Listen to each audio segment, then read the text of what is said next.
नमस्कार, झारखंड समाचार में आप सबों का स्वागत है। आइए जानते हैं झारखंड की छोटी बड़ी मुख्य खबरों को। गिरिडीह में शिबू सोरेन के रोपे पेड़ को पानी देने का मौका, हेमंत सोरेन ने कहा। गिरिडीह जिला में जेएमएम का 50वां स्थापना दिवस समारोह शहर के झंडा मैदान में 4 मार्च को मनाया गया। मैदान में पार्टी कार्यकर्ता और समर्थकों से खचाखच भरा था। समारोह को संबोधित करते हुए सीएम हेमंत सोरेन ने कहा कि गुरुजी शिबू सोरेन के रोपे पेड़ को पानी देने का मौका मिला है।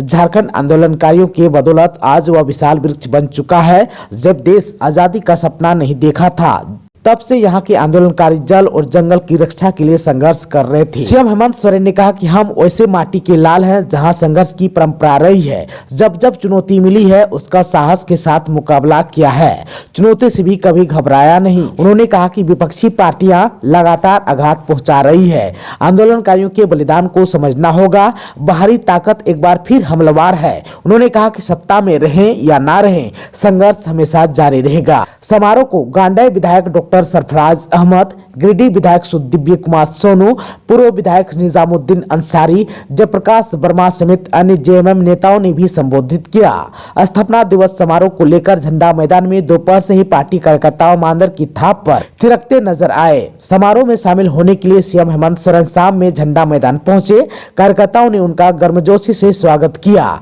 वहीं सीएम ने आंदोलनकारियों को सम्मानित किया।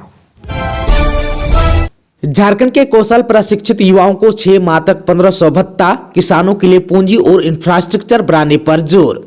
झारखंड सरकार ने वित्त वर्ष 2023-24 के लिए 1,16,418 करोड़ रुपए का बजट पेश किया है। पर्यटन को उद्योग का दर्जा देने और कृषि क्षेत्र में मिलेट मिशन नाम की नई योजना शुरू करने की घोषणा भी बजट में की गई है। राज्य सरकार के चयनित स्कूलों में कक्षा 1 से 5 तक बांग्ला और उड़िया भाषा की पढ़ाई शुरू करने के लिए प्रावधान भी किया गया है। आप सबको बता दूं कि रोजगार नहीं मिलने की स्थिति में कौशल प्रशिक्षित युवक और युवतियों को 6 महीनों तक 1,000 से 1,500 रुपए प्रतिमाह भत्ता देने की भी घोषणा की गई है। इसके अलावा राज्य में हवाई यात्रा बढ़ाने के लिए दुमका और बोकारो हवाई अड्डा से उड़ान शुरू करने की योजना भी बनाई गई है। साहिबगंज में हवाई अड्डा निर्माण के लिए भारतीय विमानन प्राधिकरण के साथ MOU भी किया जाएगा। अगले वित्त वर्ष में आम लोगों के लिए सस्ती दर पर एयर एम्बुलेंस शुरू करने का प्रावधान भी किया गया है। सीएम हेमंत सोरेन ने लिया संज्ञान। तमिलनाडु में फंसे मजदूरों को सकुशल वापस लाने के लिए अफसरों की टीम रवाना। तमिलनाडु के कांजीपुरम के किलूर गांव में झारखंड के प्रवासी मजदूरों के फंसे होने एवं चेन्नई के कुछ स्थानों से संबंधित विभत्स वीडियो सोशल मीडिया पर प्राप्त होने के बाद मुख्यमंत्री हेमंत सोरेन ने इस मामले में संज्ञान लिया और संवेदनशीलता दिखाते हुए तत्काल अफसरों को मजदूरों को सकुशल वापस लाने का आदेश दिया है। मुख्यमंत्री हेमंत सोरेन ने निर्देश दिया है कि संबंधित मामले की जाँच कर एवं संबंधित विभाग के पदाधिकारियों से संपर्क स्थापित कर प्रवासी मजदूरों को भुगतान कराते हुए उनको सकुशल वापस अपने राज्य लाया जाए। झारखंड के सीएम हेमंत सोरेन के आदेश के बाद झारखंड पुलिस ने राज्य पुलिस के वरीय एवं कनीय पुलिस पदाधिकारी एवं श्रम नियोजन प्रशिक्षण एवं कौशल विकास विभाग ने पदाधिकारी और राज्य प्रवासी कंट्रोल रूम की सम्मिलित टीम को शुक्रवार को ही यानी कि 3 मार्च 2023 को मौके पर जाने के लिए रवाना कर दिया। गुमला में नाबालिग से सामूहिक दुष्कर्म, नाबालिग सहित 4 आरोपी गिरफ्तार।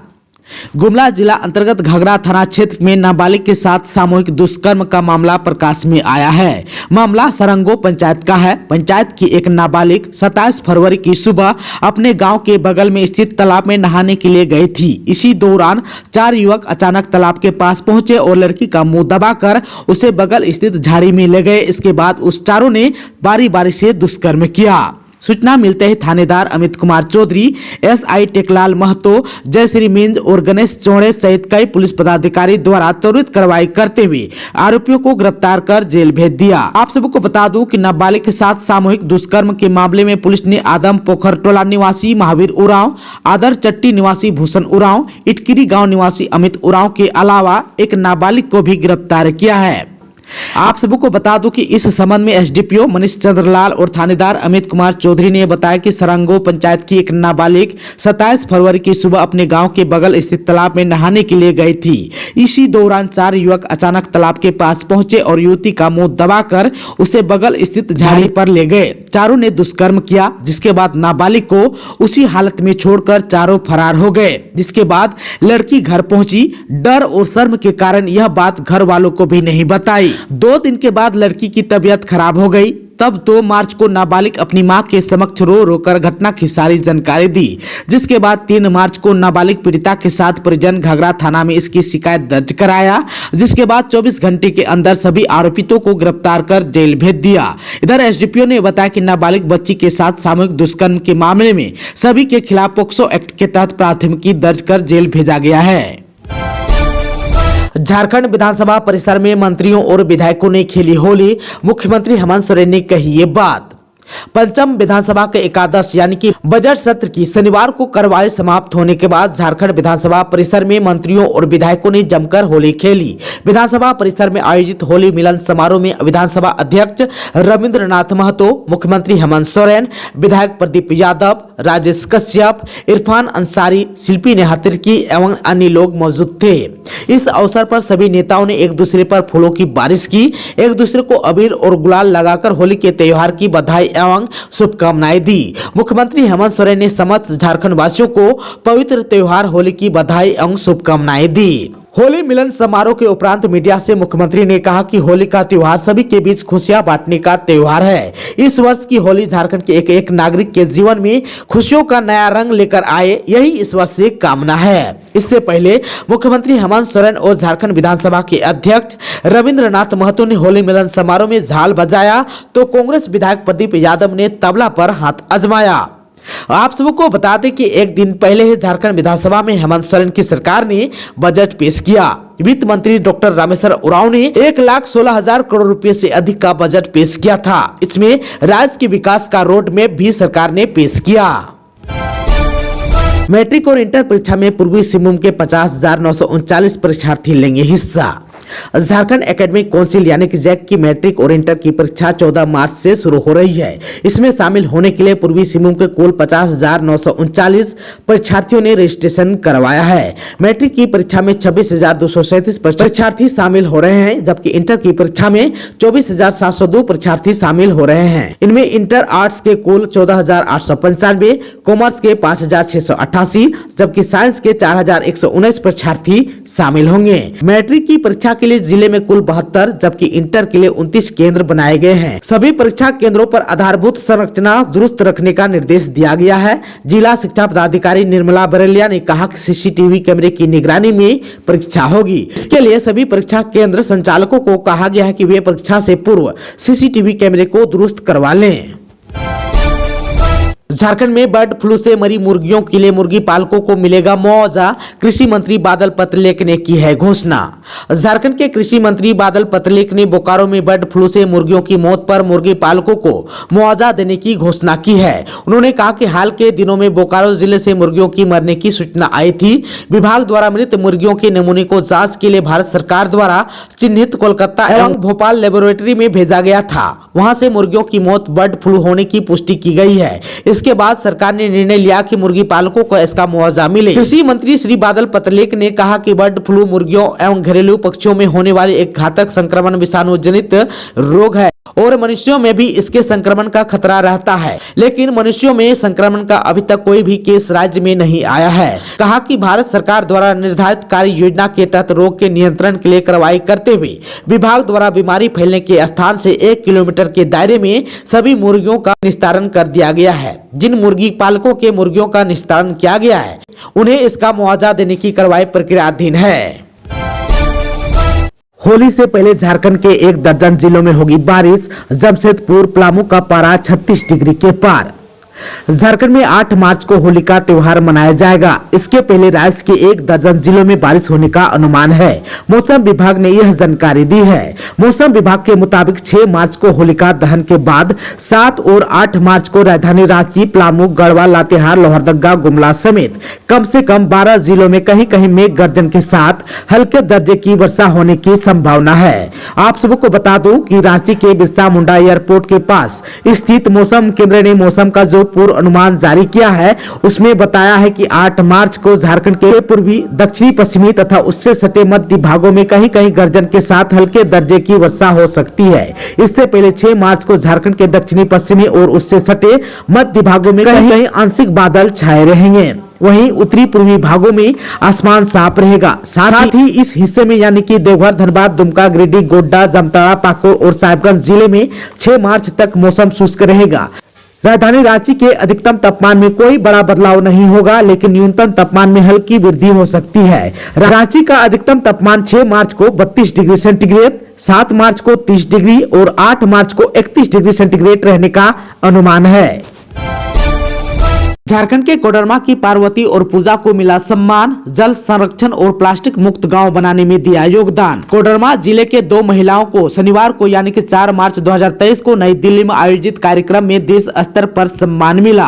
जल शक्ति अभियान के तहत कैच द रेन में कोडरमा प्रखंड की जरगा पंचायत के कंजाटाण की पार्वती देवी को तो सिंगल यूज प्लास्टिक मुक्त ग्राम में मरकच्चों के अरकोसा की पूजा देवी को सम्मान प्राप्त हुआ।